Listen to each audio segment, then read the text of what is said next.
En este problema calcularemos el volumen del sólido de revolución que se forma al girar la región delimitada por y igual a x y y igual a la raíz de x, pero alrededor de x igual a 2.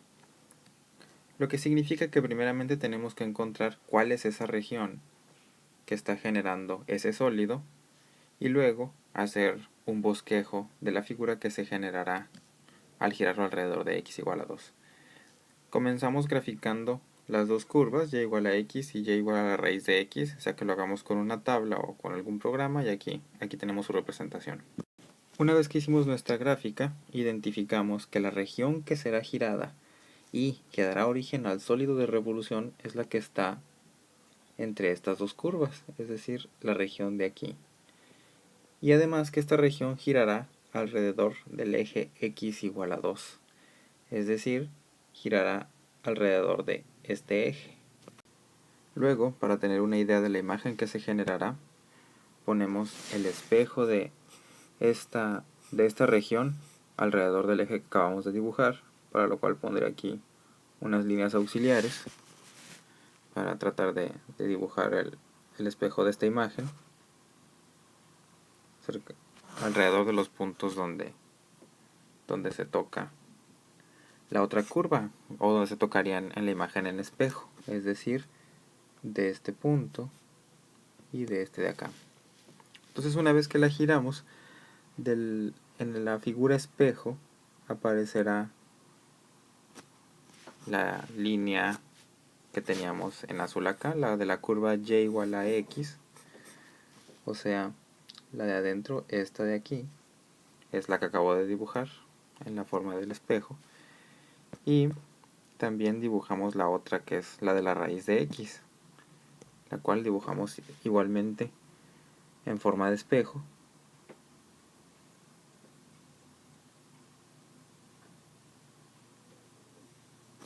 Aquí pues está difícil hacer el dibujo, pero bueno, nos da una idea. Luego sabemos que esto va a estar girando alrededor del eje x igual a 2, de tal modo que este pues es un plano tridimensional donde agregamos nuestro eje z, este sería el eje y bueno, aquí seguimos teniendo el eje z.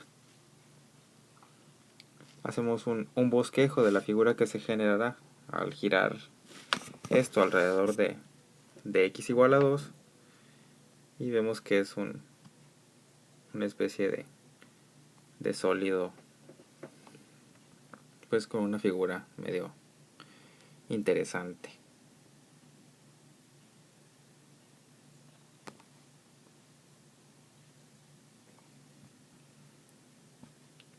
Y que evidentemente por la parte de alrededor pues será un sólido que será más grueso de las partes del centro, que serían como en estas secciones, y será mucho más delgado en los extremos. Entonces lo que sigue es identificar nuestro diferencial de volumen. Dado que estaremos integrando esta región y estamos girando alrededor de x igual a 2, dado que nuestro sólido se genera al girar alrededor del eje vertical, la fórmula que estaremos utilizando será aquella que está relacionada con integrar respecto al eje y. Y entonces,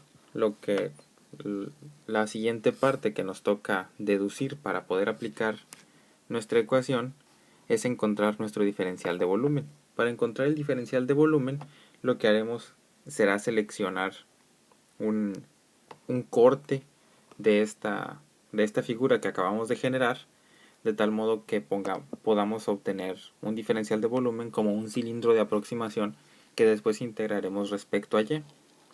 Aquí tenemos la fórmula que utilizaremos, y los límites de integración a y b dependen, en este caso, de las intersecciones de la figura, que es de la región que es la que estaremos girando, que serían y igual a 0 y y igual a 1, que es acá donde se intersectan estas dos curvas. Entonces a vale 0 y b vale 1. por lo que estaremos integrando desde 0 hasta 1. Procedemos a hacer entonces un corte transversal en nuestra figura. Seleccionamos un área cualquiera. Voy a seleccionar esta de aquí para dibujar el cilindro de aproximación. Vemos que este cilindro de aproximación es como un cilindro hueco y estará compuesto por dos radios. Uno de ellos dado por la figura externa, por la línea externa, perdón, y el otro dado por la gráfica que genera la función interna. Dibujaremos aquí nuestro cilindro de aproximación bastante exagerado, de tal modo que podamos anotar en él las diferentes partes que necesitaremos para nuestra integración. Únicamente tenemos que identificar en este cilindro de aproximación cuál sería el área de la región que tenemos en la parte superior. Es decir, lo que tenemos que identificar es la función que genera el área de esta sección de aquí. Puesto que queremos calcular el volumen de este cilindro de aproximación, necesitaremos calcular esta área por la altura del cilindro. Y la altura del cilindro la podremos determinar como nuestro delta Y, donde la altura de cada uno de estos cilindros estará dada por esto de aquí. Con esto podemos ver que en una vista desde arriba o desde abajo, da igual, es decir, poniendo nuestro ojo aquí, podríamos observar dos círculos cuyos radios están relacionados con las funciones que están graficadas acá en la izquierda, es decir, con las funciones que estamos haciendo girar alrededor del eje x igual a 2. Están relacionados con estas funciones, solo que tienen una constante dada por el eje que hemos seleccionado.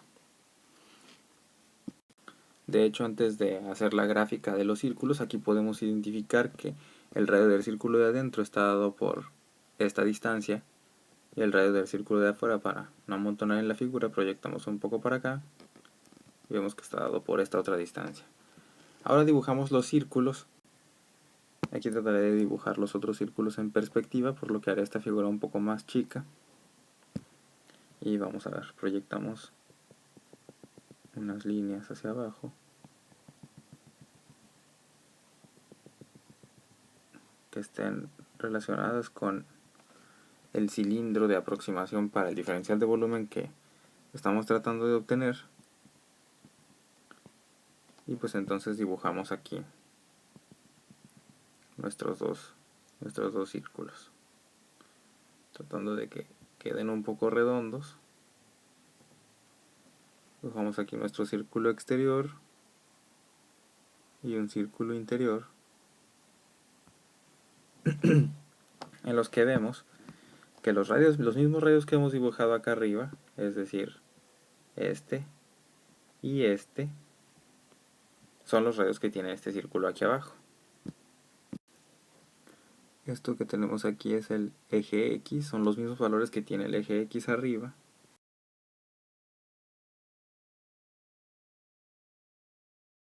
Y en medio de los dos círculos tenemos X igual a 2.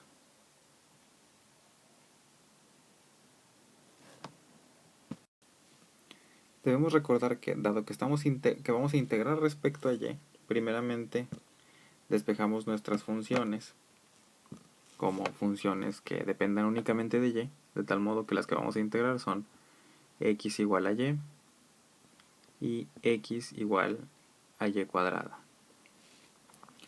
De aquí debemos recordar que estas funciones lo que hacen es darnos, para cada valor de Y que yo asigne, un valor correspondiente de X.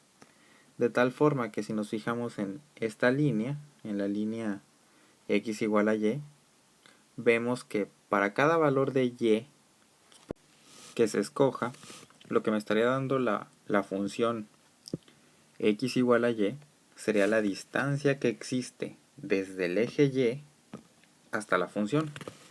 Es decir, al evaluar esta función de aquí, lo que en realidad estoy obteniendo para cada valor de y sería esta distancia para cada uno de los diferentes puntos. La distancia respecto al eje y porque la despejé y estoy dándole valores a y para obtener los valores de x. Pero lo que necesitamos para el radio de este círculo no es la distancia como se ha dibujado ahí arriba, que equivaldría para este círculo en particular a obtener esta distancia de aquí, sino lo que necesitamos es la distancia desde el centro. Y podemos ver claramente que esa distancia va a ser toda esta, que es 2, porque es lo que le hemos desplazado, menos este pequeño pedazo que es el que me da las funciones al evaluarla.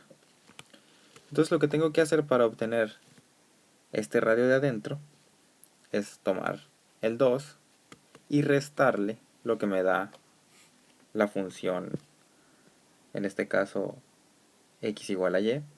Y para obtener el radio externo, lo que necesito es tomar de nuevo este 2 y restarle lo que sea que me dé la función x igual a y cuadrada, porque pasa lo mismo que con x igual a y. Es decir, que para cada valor de y que estemos asignando, la función x igual a y cuadrada, lo que me está dando es la distancia desde el eje y hasta cada uno de los puntos de la función. Y eso no es lo que queremos, sino que queremos lo opuesto. Es decir, la distancia no del eje y a la curva, sino del eje x igual a 2 hasta la curva. Lo que queremos son estas distancias para poder obtener los radios de nuestro círculo. Así, bautizando los dos radios de este círculo que dibujamos aquí abajo, le llamaremos radio 2 al radio interno, radio 1 al radio externo, y ya con los argumentos de los que acabamos de hablar hace un momento, vemos que el radio 1 va a estar dado por 2 menos lo que sea que valga la función de y que genera el círculo externo. 2 menos, le llamaremos x1, y la x1 no la hemos bautizado, así que bautizaremos como x1 aquella que da precisamente la figura más exterior. Llamaremos x2 a la que da la figura más interior, y entonces tenemos que nuestro radio 2 o el radio interno va a ser 2 menos esa x2 que acabamos de nombrar.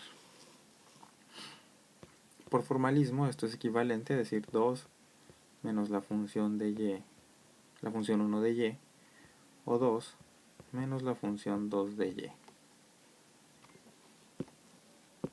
Con esta información fácilmente podemos ya resolver el volumen de la figura, puesto que tenemos ya el límite inferior, el superior, y podemos construir rápidamente nuestra función de área, puesto que el área que queremos es como el área que se genera en este como círculo hueco o cascarón de un círculo, que sería simplemente el área del círculo externo menos el área del círculo interno, y el área del círculo es fácilmente pi por radio al cuadrado, de tal manera que la función de área que necesitaremos para nuestra integral es una función bastante simple, es decir, va a ser pi por el radio exterior al cuadrado, donde nuestro radio exterior le hemos llamado radio 1, pi por radio 1 al cuadrado, menos el área interior, que sería pi por radio 2 al cuadrado. Sustituimos los valores de R1 y R2 y vemos que nuestra función para el área simplemente es esto que tenemos aquí, en donde x1 y x2 nos falta aún sustituirlas por tanto y como y cuadrada, lo que hacemos ahora. El siguiente paso pues es desarrollar este binomio al cuadrado, lo cual es muy simple, con lo que nos queda la función del área, en donde únicamente hemos desarrollado cada uno de estos binomios al cuadrado, como el cuadrado del primero, 4, doble del primero por el segundo, 4y cuadrada, cuadrado del segundo, y a la cuarta, y lo mismo para el segundo término. Simplificamos un poco más esta expresión que acabamos de obtener juntando los términos que son iguales y factorizando.